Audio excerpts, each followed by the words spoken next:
హైదరాబాద్ నుంచి యాదగిరిగుట్ట వరకు 600 కోట్ల రూపాయలతో ఎంఎంటీఎస్ రైలును విస్తరించేందుకు కేంద్ర ప్రభుత్వం సిద్ధంగా ఉందని కేంద్ర మంత్రి కిషన్ రెడ్డి వెల్లడించారు.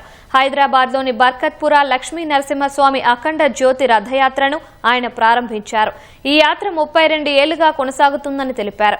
రాష్ట్ర ప్రభుత్వం భూసేకరణ పనులు పూర్తి చేసి తమకు అప్పగిస్తే ఎంఎంటీఎస్ రెండో ఫేజ్ పనులు పూర్తి చేస్తామని అన్నారు. ప్రధాని నరేంద్ర మోదీ త్వరలో రాష్ట్రానికి రానున్నారని, అదే సమయంలో ఎంఎంటీఎస్ పనులకు శంకుస్థాపన చేస్తారని తెలియజేశారు.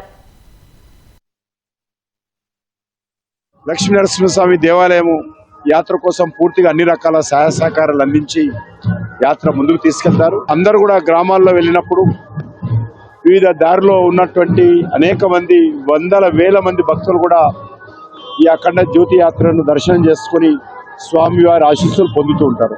యాదగిరిగుట్టకు నరేంద్ర మోడీ గారి ప్రభుత్వం తరఫున సుమారు 600 కోట్ల రూపాయలతో ఎంఎంటీఎస్ సెకండ్ ఫేజ్ వేయబోతా ఉన్నాం. రాష్ట్ర ప్రభుత్వము ఎంత తొందరగా ల్యాండ్ అక్విజిషన్ పూర్తి చేస్తే అంత తొందరగా ఈ పని ప్రారంభించడానికి సిద్ధంగా ఉన్నాం. ఎంఎంటీఎస్ హైదరాబాద్ నుంచి యాదాద్రి ట్రైన్ కి సంబంధించినటువంటి లైన్ వేయడం కోసం కావాల్సినటువంటి భూమి పూజ కార్యక్రమం ప్రధానమంత్రి గారి చేతుల మీదుగా చేయించబోతా ఉన్నాం.